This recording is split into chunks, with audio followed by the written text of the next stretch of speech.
sayang. Enggak, bukan kayak gitu. Sama papa kok, nggak jangan takut. Sama papa.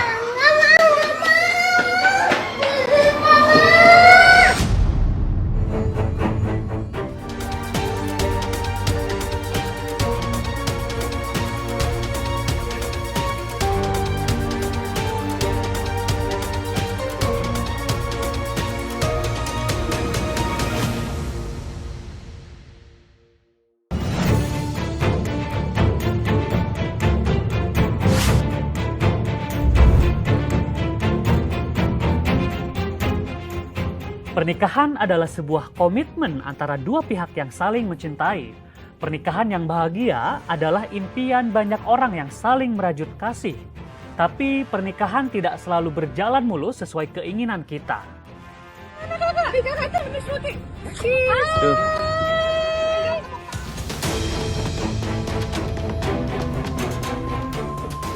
Bagai hujan yang datang tanpa tanda, bagai angin topan yang memporak-porandakan kota, seperti itulah pernikahan Baim Wong dengan Paula Verhoeven saat ini. Kemesraan yang dulu terpampang nyata di layar kaca tiba-tiba sirna karena sebuah gugatan perceraian. Untuk nama yang barusan disebutkan itu sudah terdaftar di Kepaniteraan Pengadilan Agama Jakarta Selatan, baru saja ya, sudah terdaftar di Kepaniteraan Pengadilan Agama Jakarta Selatan. Tanggal surat gugatannya tanggal 7 Oktober, tapi baru terdaftar tanggal 8 Oktober 2020. Gugatan itu didaftarkan dengan mengajukan melalui kuasa hukumnya secara elektronik yang diajukan oleh kuasa hukumnya ya, Dr. Fahmi Bahmid SHM dan kawan-kawan, mengajukan gugatan cerai talak dan hak asuh anak. Badai perhara rumah tangga Baim Wong dan Paula Verhoeven saat ini menjadi konsumsi publik. Bukan hanya ketidakcocokan, tapi juga adanya pria idaman lain yang membuat Baim memutuskan untuk menggugat cerai sang istri. Tak hanya itu, sosok pria ini justru adalah sahabat dekat Baim sendiri. Saya sebenarnya nggak nyangka ya, maksudnya ada di momen ini. Saya itu sebenarnya menghindari. Saya memang bisa dibilang dikhianati sama dua orang terdekat saya, dari pihak perempuan sama laki-laki. Yang laki-lakinya itu adalah teman baik saya sendiri. Pas kejadian itu hari pertama saya itu sudah memaafkan, tapi pakai caranya saya lah ya. Saya nggak nyangkanya ketika saya mengetahui ada telepon laki-laki itu diganti sama pihak wanita dengan nama laki-laki. Ya kalian semua juga laki-laki ya. Ketika ada di posisi itu berat sekali untuk memaafkan, karena maaf, saya tidak tahu mereka itu ngapain. Saya juga tidak mau suzon, cuman dari rantai semua itu, karena ini sudah 1 tahun ketidakjujuran itu ada. Saya sendiri juga kadang-kadang suka nggak percaya. Jangankan kalian, saya nggak percaya apa yang terjadi sama saya. Banyak masyarakat yang menyayangkan dengan perilaku Baim yang membuka aib sang istri. Menurut netizen, harusnya sikap Baim tidak terlalu memojokkannya. Banyak pula yang tidak percaya jika Paula Verhoeven melakukan hal seperti itu. Benarkah ini strategi Baim untuk memenangkan hak asuh kedua anaknya? Meminta kepada pengadilan agar anak pemohon dengan termohon itu berada dalam asuhan dan pemeliharaan pemohon. Pernyataan Humas Pengadilan Agama Jakarta Selatan tersebut membuat banyak netizen makin bersimpati kepada Paula. Lalu benarkah Paula melakukan perselingkuhan terhadap Niko, sahabat dekat Baim? Apa jawaban Paula atas tuduhan tersebut? Paula, hari ini kan sidang perdana nih, gimana tanggapannya? Maaf ya, hari ini ikut di sini mungkin Kak Paula. Maaf ya, permisi. Kisruh antara Baim dan Paula membuat keduanya saling menjatuhkan. Pada sidang perceraian lalu, Paula membuat kaget banyak orang. Keputusan dia untuk tetap diam tanpa membantah segala tuduhan Baim Wong selama ini berubah. Strategi pun Paula lakukan untuk membuka kenyataan atas KDRT yang dia alami. Saksi ahli pun dibawa Paula ke persidangan dengan bukti video kekerasan Baim terhadapnya. Setelah saya pantau, saya lihat, kemudian saya lihat, oh iya benar, ada suatu tindakan-tindakan yang tidak biasa. Dari konten biasa cuma gerakan-gerakan biasa, nggak apa-apa. Tadi mulai, oh dari suatu tindakan dia, oh ini ada suatu omongan yang keras, oh ini ada suatu omongan gerakan yang kasar, atau yang kayak gitu. Kemudian ada kegiatan yang sampai bentak-bentakan, yang satu biasa aja, tapi yang satu sampai membentak misalnya. Kemudian ada lagi kegiatan yang satu adalah menggerakkan tangannya ke arah sampingnya kepala, dan kemudian kepala yang satunya tuh sampai tergeser ke depan. Ya, kalau tergeser ke depan bukan manggut sendiri, karena seiringan dengan tangannya berarti itu tertarik kah atau apa. Karena nggak kelihatan kalau dari sisi samping, pokoknya gerakan tangan tersebut seiringan dengan kepalanya. Nah, karena kameranya dari sisi sini. Itu yang saya utarakan.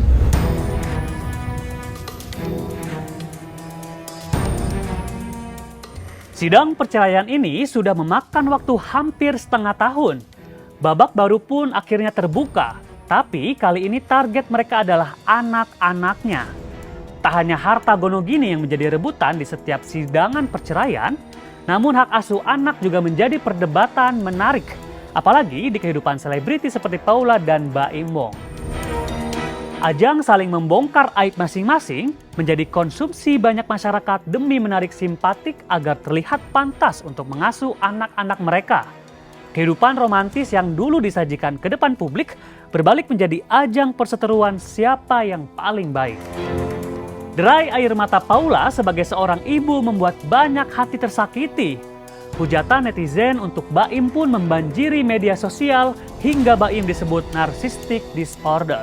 Apapun yang kalian mau bicara mengenai saya nggak ada masalah sama sekali. Saya tahan semuanya selama berita itu ada ya. Mau saya dibilang pelit, mau saya dibilang beda-beda dia sama orang lain, mau apapun itu, saya nggak apa-apa.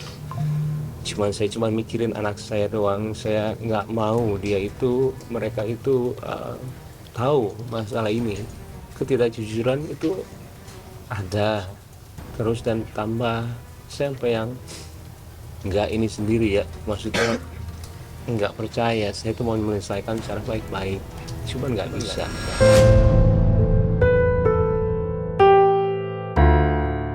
Baru-baru ini, Paula membuat getir hati banyak wanita karena unggahan video dan cuitannya di Instagramnya. Tangis histeris sang anak yang tidak ingin Paula ada di rumah Baim saat itu membuat banyak orang terenyuh. Apalagi selama proses persidangan, kedua anak Baim dan Paula yaitu Keanu dan Kenzo tinggal bersama Baim. Menurut Paula, dirinya susah untuk bertemu dengan mereka. Lalu video histeris Kenzo pun mendadak viral.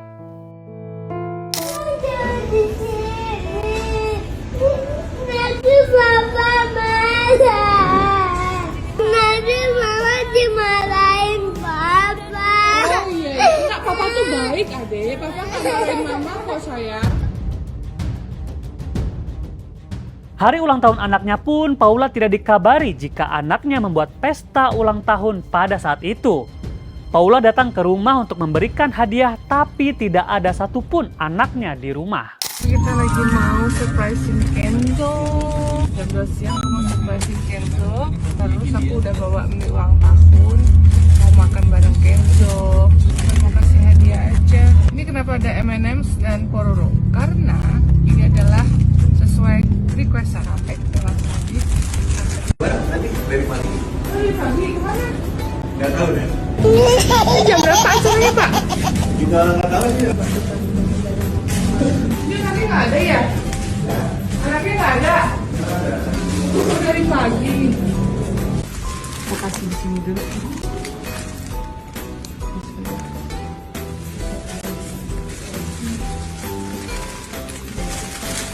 Ini bisa berdiri ya? Ini ya nanti.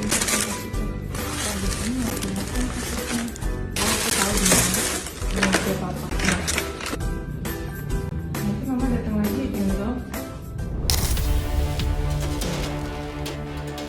Hati ibu mana yang tidak sedih melihat sang anak histeris menyuruhnya pergi karena takut sang ibu dimarahin ayahnya? Setrauma apa yang dialami Keanu dan Kenzo selama prahara rumah tangga mama dan papanya? memang Mas Baim memanggil saya untuk melakukan terapi terhadap anak-anak agar satu, trauma yang mereka alami itu berkurang, menipis dan bahkan hilang. Dan yang kedua, ia akan merasa lebih nyaman kepada ibunya dan bisa dekat lagi kepada ibunya. Gejala-gejala yang anak-anak rasakan, yaitu adanya ansietas atau kecemasan, sehingga ada teriakan, ada ucapan yang keras dan sebagainya. Kemungkinan berat bahwa anak-anak tersebut mengalami trauma-trauma dalam hidupnya, sehingga itu yang memicu perilaku anak-anak pada video tersebut. Sangat menyayat hati jika perpisahan orang tua selalu anak yang jadi korban, apalagi untuk anak sekecil Kiano dan Kenzo. Namun seperti tidak memikirkan hati sang anak, Baim membuat video tandingan untuk menjawab video Paula kemarin. Enggak, bukan kayak gitu. Sama papa kok, nggak jangan takut. Sama papa. Sama papa sayang. Mama tuh kangen, nggak boleh gitu. Sama papa, beneran sama papa. Sini. Gendong papa sini, gendong. Gendong papa sayang, yuk. Kenapa sih kak? Ya udah, adek aja ya, adek aja. Iya bentar, dek. Hai dek. Dek. Dek, yuk. Yuk kita ke mama yuk.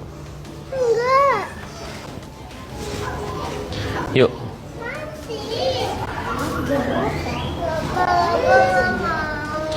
Udah berapa hari ini belum ketemu. Pernikahan yang sudah di ujung tombak bagai dibombardir. Pasangan Baim dan Paula seakan tidak ada puasnya dan semakin memperlihatkan keburukan masing-masing.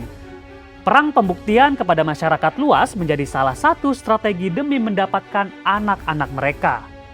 Belum juga reda video tandingan Baim, lalu muncul kembali suara rekaman saat Baim memarahi Paula yang dianggap memanipulasi setiap bukti yang dia punya untuk menjatuhkan Baim Wong.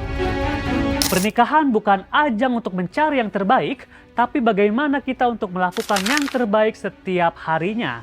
Jika perpisahan adalah jalan yang terbaik, harusnya bisa berakhir pula dengan baik. Semoga Baim dan Paula bisa mengakhiri pertengkaran ini dengan baik demi kedua putra mereka. Saya Dika Prian pamit, jadi jangan lupa saksikan Sorot setiap Senin dan Kamis jam 8 malam hanya di YouTube Star Pro Indonesia.